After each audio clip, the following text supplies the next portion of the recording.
Latte. Christophe Ondelatte. Voici l'histoire de celui qu'on a appelé Pierrot le Fou, Pierre Baudin. Pendant toute sa vie, cet homme a berné des dizaines et des dizaines de psychiatres. Ils ont dit « il est fou », et puis non, et puis finalement oui, et puis finalement non. Il n'est pas fou, mais c'est un psychopathe d'une perversité terrible, qui a commencé comme braqueur et fini comme tueur.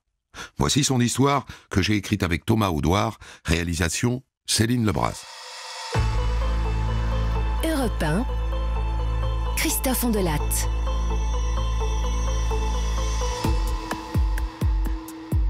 C'était une jolie petite fille blonde, aux cheveux courts de 11 ans, Jeanne-Marie Kegelin. Le vendredi 18 juin 2004, à Rhino, en Alsace, dans la matinée, elle est allée se promener en vélo. Il faisait beau et chaud, le temps idéal. À midi, sa mère a battu le rappel pour le déjeuner. « À table !» Avec 8 enfants, c'est toujours compliqué de rassembler tout le monde. « Et Jeanne-Marie, elle est où ?»« Je sais pas, elle est partie faire du vélo, elle n'est pas rentrée. Si tu veux, je peux essayer d'aller la chercher. Elle doit être du côté du tennis, elle y va toujours. » Le grand frère y est allé, et effectivement, près du tennis, il a trouvé son petit vélo rose, abandonné. Mais il n'a pas trouvé sa sœur. Il l'a appelée. « Jeanne-Marie ! Jeanne-Marie !» Elle n'a pas répondu. Alors à 14 heures, la mère a averti les gendarmes. Ils ont pris ça très au sérieux tout de suite. Dans d'autres histoires, il arrive que les gendarmes traînent des pieds, pas là. Ils ont envoyé un hélicoptère pour la chercher d'en haut et organiser des battues avec les gens du village pour la chercher d'en bas. Ils ont envoyé des chiens renifler son odeur à partir de l'endroit où on a retrouvé le vélo. Ils sont allés jusqu'au bord de la route et ils se sont arrêtés net. Et tout ça, c'était avant-hier. Et on est toujours sans nouvelles de Jeanne-Marie.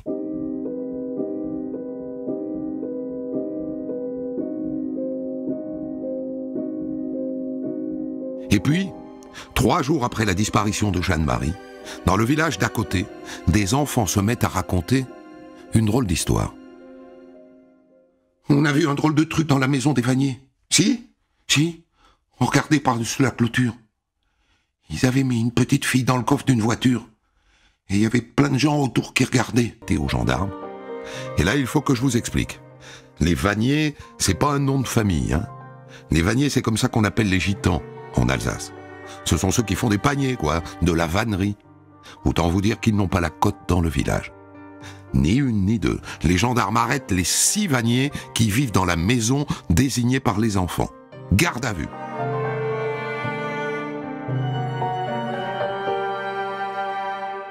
Les gendarmes les ont-ils secoués un par un? C'est possible. Toujours est-il qu'assez vite, il y en a un qui craque.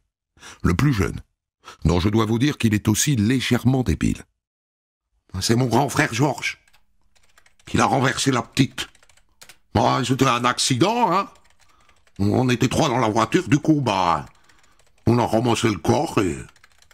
Bon, on l'a mis dans le coffre. Ah, c'était un accident. Et il est où, le corps, maintenant?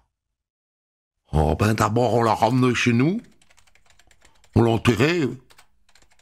Après qu'on l'a acheté dans la rivière, et puis... On est allé le reprendre, et puis... On l'a jeté dans le Rhin. Ah! Donc on ne retrouvera pas le corps tout de suite. Alors le frère aîné, Georges, celui qui est censé avoir eu l'accident, qu'est-ce qu'il en dit? Il est dans le bureau d'à côté. Bon, tout ça, c'est que de conneries, hein.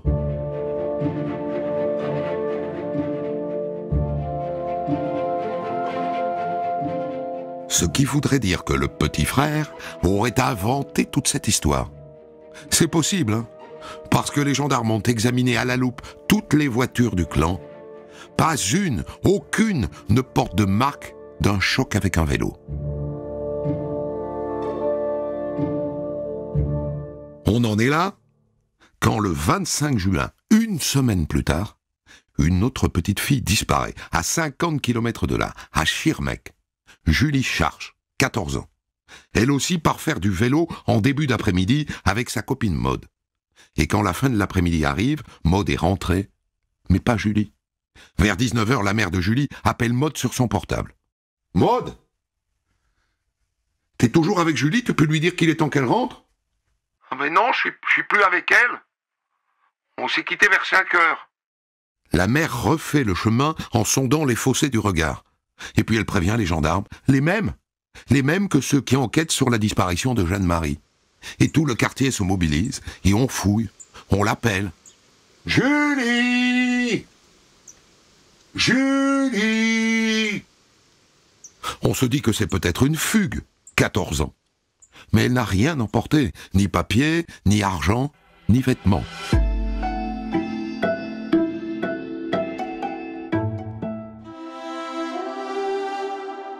Et les semaines passent. 1, 2, 3, 4, 5 semaines.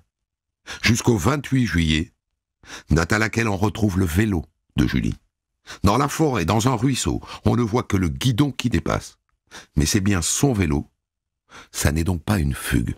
Ce vélo, on l'a caché là. On l'a enlevé, comme Jeanne-Marie. Et maintenant, les gendarmes font le lien entre les deux histoires. 4 jours après la disparition de Julie, le 29 juin, des enfants se promènent au bord d'un ruisseau à Valves, à 20 km de Rhino. Et regarde là, on dirait une poupée, non? Ça n'est pas une poupée. C'est la pauvre Jeanne-Marie. Et d'entrée, il n'y a aucun doute, ses petites chaussures bateau bleues, et surtout son Bermuda avec une étiquette à son nom. 1 mois et demi plus tard, évidemment, le corps est décomposé, mais on voit tout de suite qu'elle a été étranglée, et sans doute aussi violée, avec d'étranges traces de couteau autour de son sexe. Est-ce que ça peut être les Vaniers? Valves, l'endroit où on a découvert le corps, est à 30 km de l'endroit où le jeune a dit « on s'est débarrassé du cadavre ». Et par ailleurs, on peut penser que ce corps n'est pas là depuis la disparition de Jeanne-Marie. Non, c'est un endroit très passant, on l'aurait vu. Le petit corps de Jeanne-Marie a été déposé là récemment, hier peut-être. Or les Vaniers sont en tôle depuis une semaine. Le gamin du clan a raconté n'importe quoi. C'est une fausse piste, sur laquelle il était évidemment facile de s'engouffrer. Des Vaniers, pensez-vous. Vous connaissez la blague? Si vous ne savez pas pourquoi vous les arrêtez, eux, ils savent toujours.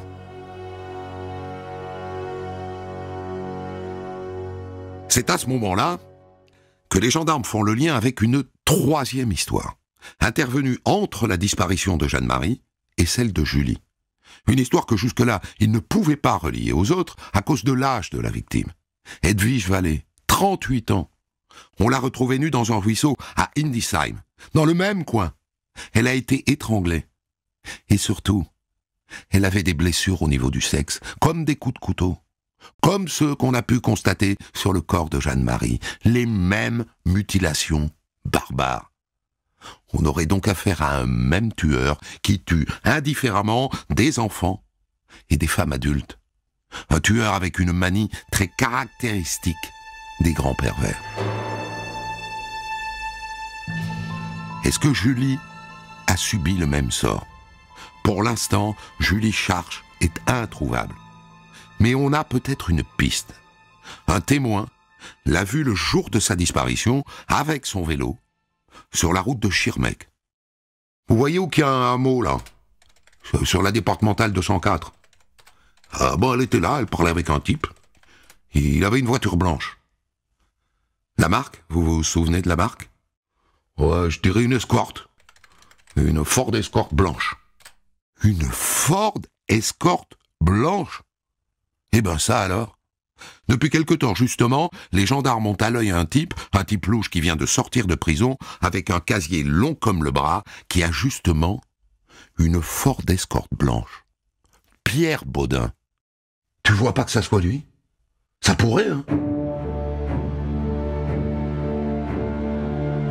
Et donc il l'interpelle, et il l'interroge, et il n'en tire rien.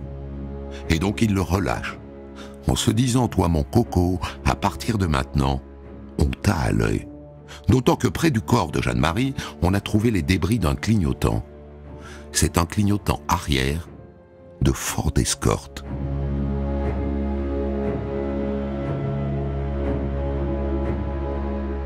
Alors dès sa sortie de garde à vue, il le filoche, ce Pierre Baudin, discretos, jusqu'à chez lui, une caravane sur le terrain d'un ferrailleur à Bourgheim, toujours dans le même coin. Et c'est à ce moment-là que tombent les analyses effectuées sur des taches de sang retrouvées sur le vélo de Julie. Le labo a dégagé un ADN qu'il a passé au fichier des empreintes génétiques. C'est lui! C'est Pierre Baudin!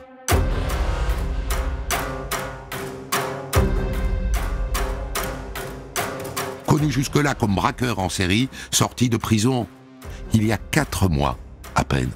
Actuellement en liberté conditionnelle sous contrôle judiciaire.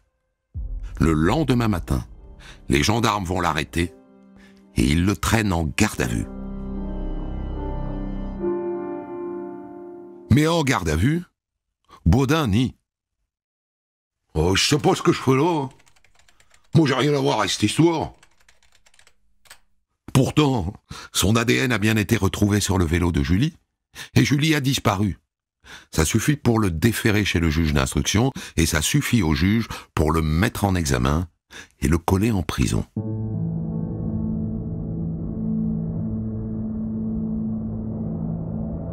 Et là, on découvre l'animal, son passé. Pierre Baudin a 57 ans, c'est un vannier, lui aussi. Mais pas un vannier qui tresse des paniers, hein. Un voleur, un braqueur qui a quasiment passé toute sa vie en prison. Et quand il n'était pas en prison, il était en hôpital psychiatrique. Et en feuilletant son dossier, on découvre des expertises psychiatriques réalisées à l'époque, et notamment une réalisée en 1989 après son arrestation pour 16 braquages. Il faut absolument que je vous raconte cet épisode.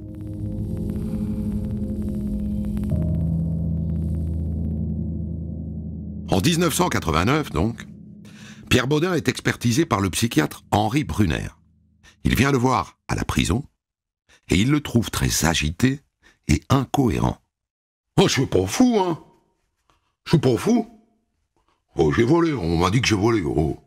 Moi, c'était pour m'acheter un hélicoptère. » Verdict du docteur Brunner, Pierre Baudin est psychotique, possiblement schizophrène. Or, on ne juge pas les psychotiques, la France se fait un honneur de ne pas juger les fous. Et donc, Pierre Baudin est interné. Et une fois hospitalisé, il plonge dans un état régressif complet. Il ne marche plus, il lui faut un fauteuil roulant, il ne peut plus pisser lui-même, ni déféquer. C'est un légume intégral. Tellement légume que le 11 décembre 1992, il se fait la malle par la fenêtre du réfectoire. Il a berné tout le monde. Son état végétatif était un simulacre.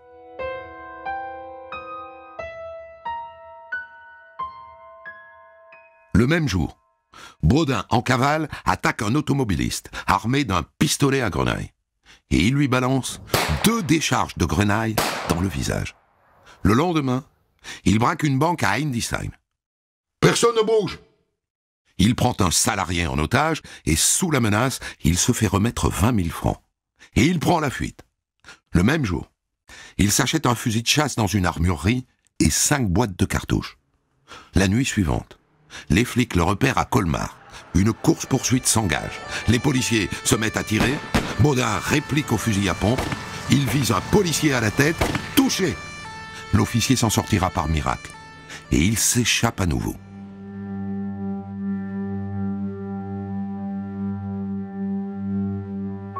Le lendemain, il nous donne un signe qu'il est aussi un prédateur sexuel. Il enlève une femme, il la viole plusieurs fois et il la relâche.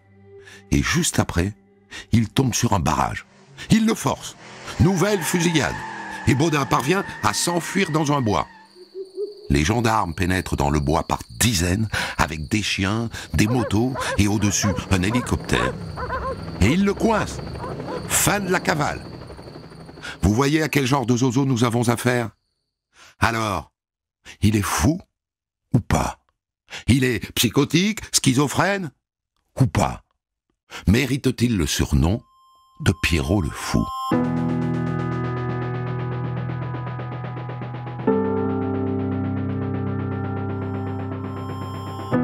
Dans les années qui suivent, il y a débat.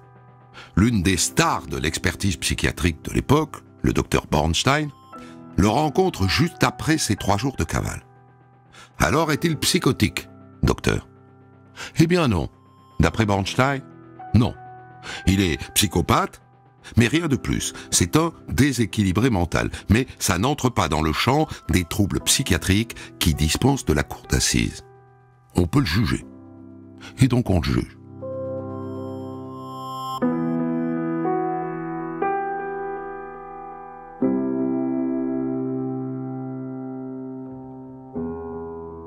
En 1995, Pierre Baudin comparaît devant la cour d'assises de Colmar pour ses hold-up. Il arrive tout tremblant dans le box des accusés, la bouche ouverte, la démarche branlante.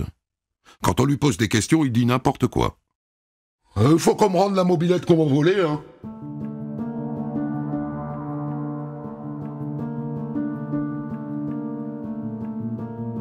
Les experts psychiatres pensent qu'il simule. On raconte une scène étonnante. Un jour, il a mangé ses excréments. Il serait donc prêt à tout pour montrer qu'il est fou. Et à la fin, il prend 30 ans pour les 16 hold-up. Mais après miracle, sur une faute de procédure, il obtient la cassation. Nouveau procès en 1996 à Strasbourg. Et là, changement total d'attitude.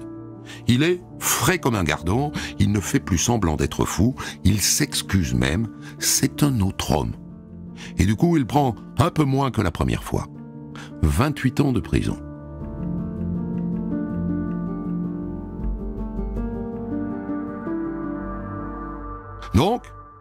Donc, en principe, on en est débarrassé jusqu'en 2012. Je dis en principe parce que vous savez, vous, que sans doute, il a replongé en 2004. Julie, Jeanne-Marie, Edwige. Comment s'est-il trouvé dehors en 2004, 8 ans avant l'échéance?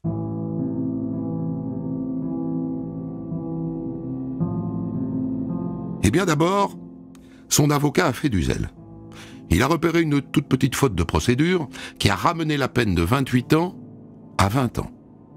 Et puis après, ma foi, Baudin s'est plutôt bien comporté en prison. Il a donc bénéficié de remise de peine. 20 ans sont devenus 17 ans. Et juste après, une grâce présidentielle, générale et habituelle, traditionnelle, a ramené la peine de 17 à 14 ans. Et à la fin, en 2004, dernier coup de pouce, on lui a fait encore un petit cadeau, 1 année. Et on l'a libéré au bout de 13 ans. 13 ans au lieu de 28. Voilà qui est et d'où vient le zigoto qui a sans doute tué dès sa sortie de prison en 2004. Jeanne-Marie, Edwige et Julie.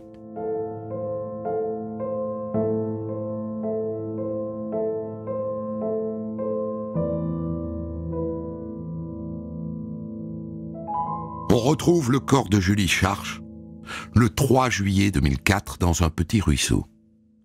Il porte les mêmes blessures, les mêmes mutilations au niveau du sexe que les 2 autres. C'est très troublant, ça, ce petit rituel macabre. Et ça n'est pas le seul point entre les 3 affaires. Vous noterez que les 3 corps ont été retrouvés dans l'eau. Mais il y a encore plus troublant. Prenez une carte du coin et collez une punaise sur chaque endroit où on a retrouvé les corps. 1, 2, 3 punaises. Eh bien, vous noterez que les lieux de découverte des corps sont à égale distance de la caravane de Pierre Baudin. Dingo! Dingo!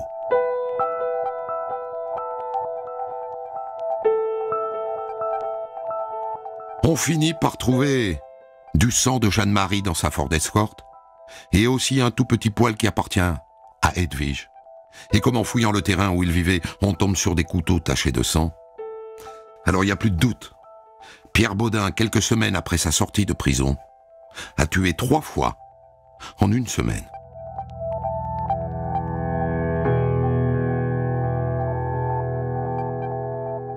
Les psychiatres n'ayant pas réussi à se mettre d'accord, on va donc le juger pour les 3 meurtres de 2004. Son procès s'ouvre le 11 avril 2007 devant la cour d'assises de Strasbourg. Et dans le box, il n'est pas seul, le juge d'instruction n'est pas arrivé à dédouaner totalement les Vanier de Rino dans le meurtre de Jeanne-Marie.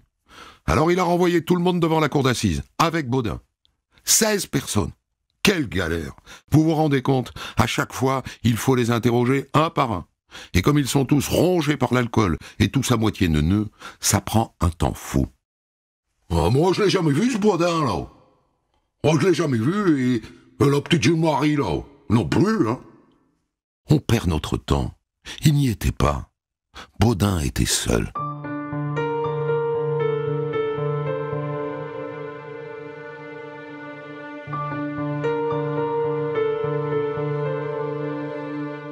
Alors concentrons-nous sur lui.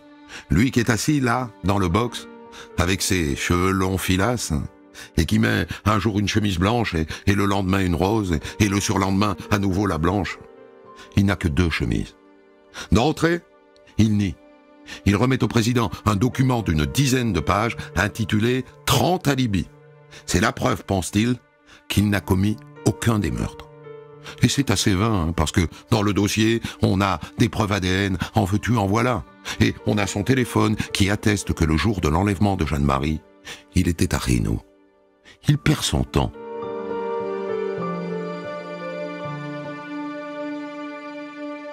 Mais jour après jour, il ne lâche rien. Il refuse de détailler son emploi du temps, il n'a commis aucun des crimes. C'est un complot. C'est une machination. Ouais, c'est les gendarmes, là, qui ont mis mon ADN sur le vélo de la petite Julie, là. C'est les gendarmes qui ont fait ça.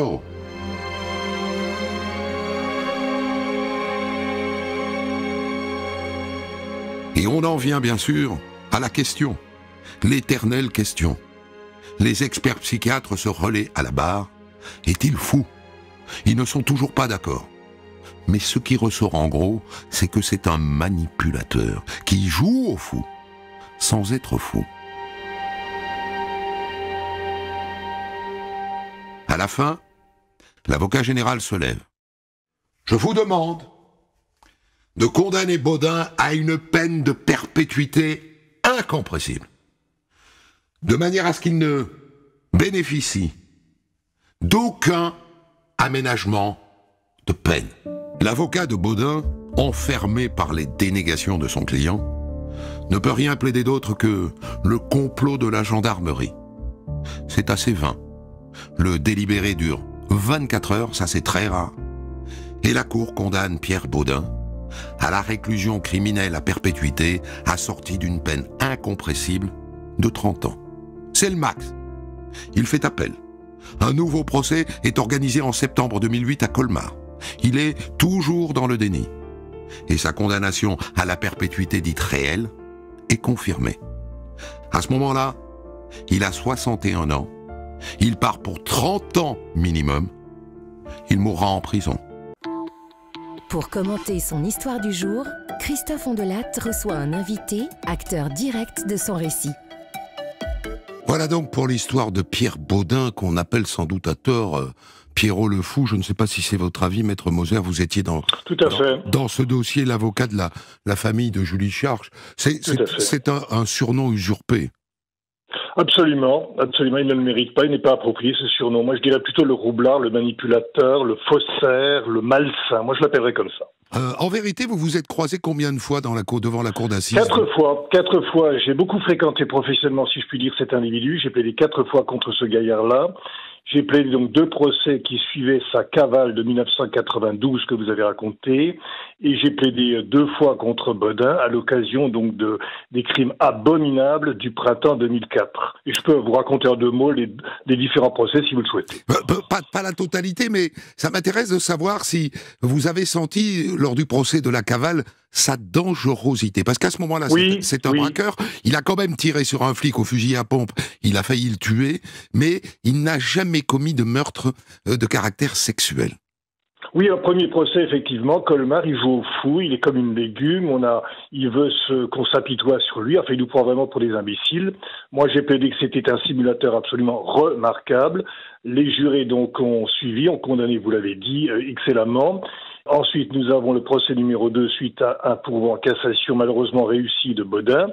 Et alors, lors de ce deuxième procès à Strasbourg 1996, Monsieur Bodin n'est plus gaga, mais Monsieur Bodin est un saint homme. Il a rencontré, dit-il, à la prison Jésus-Christ, la Sainte Vierge, il est repenti, il est bourrelé de remords. Il veut adopter un comportement absolument parfait dans l'existence et il voudrait qu'on l'apitoie sur ses belles paroles. Donc vraiment, il nous prend une fois de plus pour des imbéciles parfaits. Parlons de la peine à laquelle il est condamné à l'issue du dernier procès, c'est-à-dire la perpétuité dite réelle. C'est d'ailleurs la première fois que on condamne un homme à cette peine qui vient d'être instaurée en France sous Jacques Chirac quelques années plus tôt. Alors, il faut expliquer que c'est donc une peine de perpétuité incompressible, mais il y a quand même une possibilité de sortir au bout de 30 ans. C'est-à-dire qu'après 30 ans, il faut faire au moins 30 ans, et à partir de 30 ans, on remet le compteur à zéro, et là, éventuellement, je dis bien éventuellement, on peut bénéficier d'un aménagement de peine. Donc c'est bien la première fois que ça a été utilisé en France. J'ai revu cette situation quelque temps après lors du procès que j'ai plaidé contre Fourniret, si je me souviens bien, oui, Fourniret, à Charleville-Mézières. Donc je reviens à ce procès de Strasbourg de 2007, 3 mois de procès, les Vannier dans le box plus Bodin. Vannier acquitté, vous l'avez dit parfaitement bien. Et moi, ce que je retiens de ce procès, ce sont deux choses qui m'ont frappé. Première chose, c'était la violence absolument insoutenable des débats. Bodin, visiblement, me hait, ce dont d'ailleurs ça ne me dérange absolument pas, bien au contraire, et il me considère comme l'un des auteurs du complot dirigé contre lui. Alors les méchants, ce sont les gendarmes, les méchants journalistes et moi-même. Vous voyez, je suis en bonne compagnie, ça me va très bien. Bon. Donc des débats très rudes, il veut mener le procès, il veut présider le procès, et c'est absolument incroyable. Et au moment d'ailleurs où je vais plaider, il va se boucher les oreilles. Moi, je vais m'approcher de lui en parlant encore plus fort. Il se met à hurler. Il est expulsé de la salle. Enfin, c'est assez pittoresque. Deuxième souvenir, moi, j'ai plaidé beaucoup sur sa personnalité. J'ai fait valoir que ce n'était pas seulement le braqueur repenti qu'il disait être, mais c'était essentiellement le délinquant sexuel, le prédateur sexuel, le pédophile qui s'en prend à des petites jeunes filles, des petites gamines, 10 ans, 11 ans, 12 ans ou que sais-je, ou 14 ans. Voilà ce que j'ai plaidé. Et à ce moment-là, ça le rendait fou furieux. Il hurlait. Et donc, comme dit, il a été expulsé de la salle suite à son comportement absolument inouï. Bon, ça c'est le premier procès. Maintenant, j'ai vécu le deuxième, que je peux aussi vous relater en 3 mots. Où il a complètement changé de registre, mais où au final on ne le croit pas plus. Même si... Alors, deuxième procès, il est plus normal, plus équilibré, plus... Oui, alors deuxième procès, il a d'ailleurs changé d'avocat, et alors cette fois-ci, il veut jouer à la rationalité. Il veut faire une meilleure impression, il veut présenter des arguments soi-disant rationnels, il veut donc effectivement raisonner de façon absolument artificielle et nous présenter des alibis ou que sais-je. Ça ne marche pas davantage. Il est à nouveau condamné à la même peine. Il fait un pourvoi en cassation. Ce pourvoi en cassation échoue fort heureusement.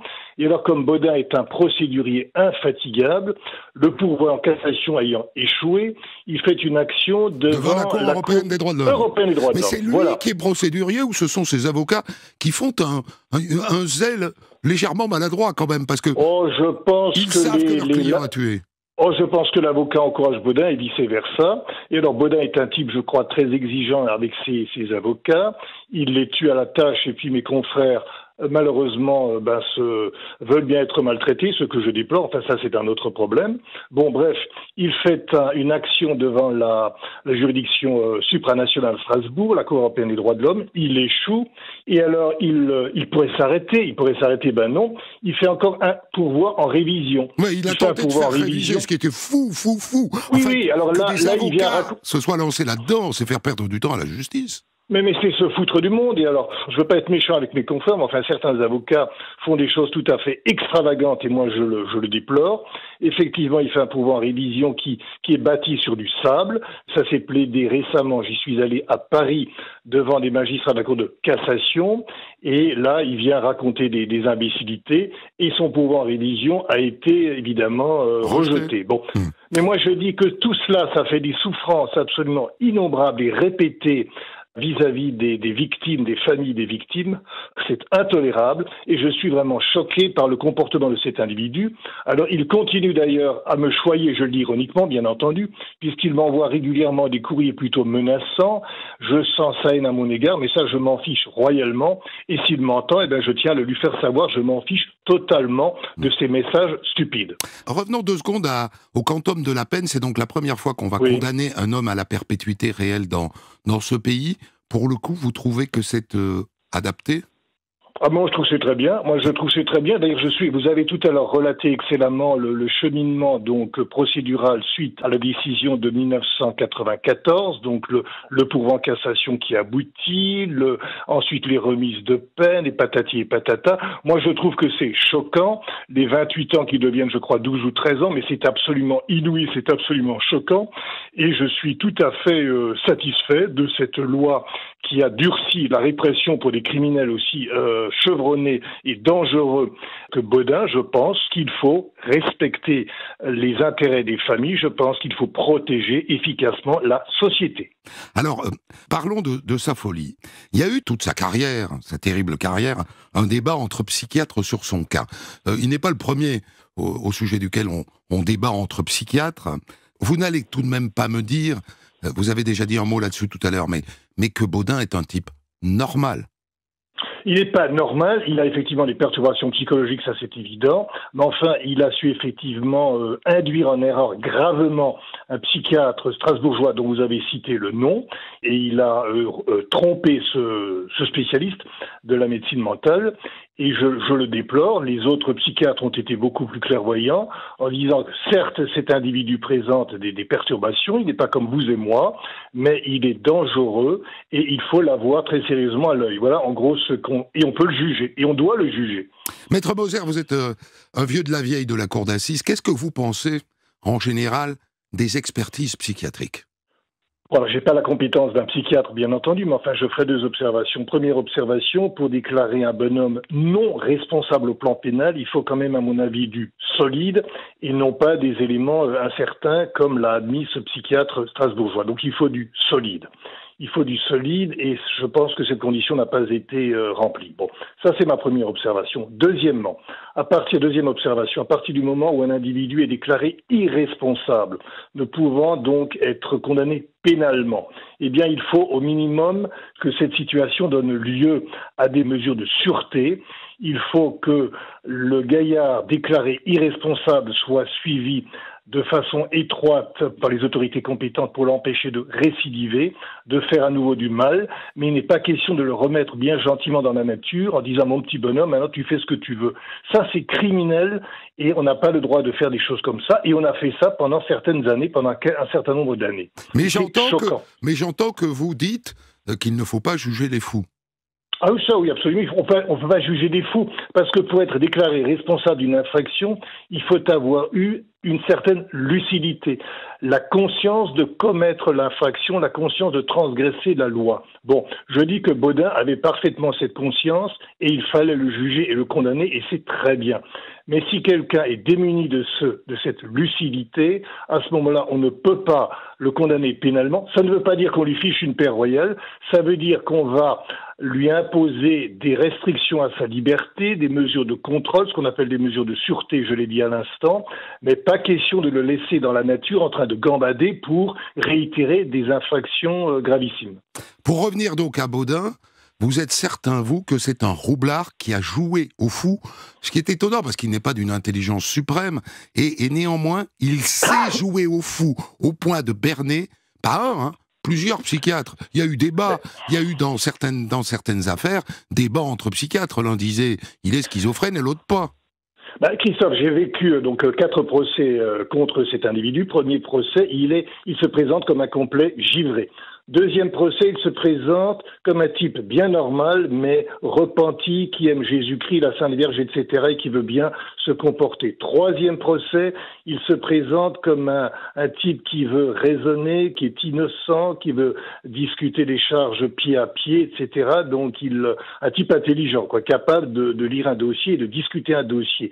Quatrième procès, kiff bourricot, il se présente de la même façon. Donc, il a quand même une capacité, un registre de comment dirais-je, de comportement face à la justice qui était absolument sidérant. Et alors tiens, je vais vous raconter une anecdote, c'est qu'à un moment donné, je me suis fichu de lui lors du procès, je crois que c'était le dernier procès à Colmar, où je lui ai dit, voilà, je vous présente mes excuses, j'ai sous-estimé vos capacités criminelles, j'ai pas réalisé que vous étiez aussi doué au plan criminel, et alors, au départ, il n'a pas compris l'ironie que je déployais, il a même bredouillé un merci, et lorsqu'il a compris que je me fichais de lui, là, il est devenu absolument fou furieux, voilà. Alors, il y a quand même quelque chose dans cette histoire sur lesquelles j'ai pas pu aller tellement plus loin parce que c'est dit comme ça dans l'enquête, mais personne n'a l'air de s'y être attardé. Il y a ces rituels, il y a ces marques qu'il fait autour du sexe de chacune de ces 3 victimes qu'il tue, je le rappelle, à quelques jours d'intervalle les unes des autres. Il y a le fait qu'on retrouve les 3 corps immergés dans l'eau à chaque fois. Et il y a le fait encore plus troublant que le lieu de découverte de ces 3 corps se trouve à égale distance, au kilomètre près, de la caravane où il vit. Ça suscite quoi chez vous, ça ? Eh bien, c'est très simple. En ce qui concerne les mutilations, donc des parties sexuelles, ça a été fait pour empêcher les investigations expertales. Et moi, je suis convaincu que ces malheureuses ont été violées. Et le fait de mettre les... On n'a pas prouvé, hein, les viols. Non, je dis, mais je suis convaincu du fait que, mais ça n'a pas pu être démontré par les experts médecins légistes en raison notamment des mutilations de la région sexuelle. Donc c'était pensé pour gêner les experts. Mais évidemment, mais bien sûr, pour les tenir en échec. Et le fait de placer les corps de ces malheureuses dans l'eau, c'est fait exprès parce que notre grand ami Baudin, que nous aimons beaucoup, je dis ironiquement, notre Baudin, il sait parfaitement que l'eau peut altérer donc l'ADN et peut tenir en échec également les investigations expertales. Et le fait que les corps soient à égale distance de sa caravane, vous voyez ce que ça suscite comme pensée, c'est-à-dire c'est la caractéristique des tueurs en série, ça. Oui, je partage votre avis. Des manies non rationnelles, parce que ça n'est pas rationnel. Oui. On peut en enterrer une à 5 km et l'autre à 2, ça ne change rien. Lui, il les met tout à égale distance. Ça ne m'étonne absolument pas. Vous savez, ce que je veux aussi dire, on l'a pas dit dans cette émission, mais alors Baudin, c'est un type qui était absolument obsédé par la question de la virginité, n'est-ce pas ? Il voulait absolument des petites victimes vierges, des petites jeunes filles, et cette obsession de la virginité, j'ai retrouvé ça chez Fourniret lorsque j'ai plaidé contre Fourniret à Charleville-Mézières. Alors ça, c'est aussi très très troublant. Ça m'a laissé, méditatif. Et je voudrais dire que c'est un dénominateur commun chez ces 2 criminels épouvantables que sont Baudin et Fourniret. Donc pour vous, on a affaire à un tueur en série, au sens américain du indiscutable. C'est un tueur en série responsable qui doit être condamné. On l'a condamné, j'en suis fort aise. Et donc je veux espérer, c'est un peu sévère ce que je vais dire, mais je veux penser que ce monsieur va terminer son existence dans l'établissement carcéral. Je le dis clairement, même si ça peut déplaire à certains bons esprits, je m'en fiche, je dis ce que je pense. Merci Thierry Moser, vous dites toujours ce que vous pensez, depuis le temps qu'on se connaît. Des centaines d'histoires disponibles sur vos plateformes d'écoute et sur europe1.fr.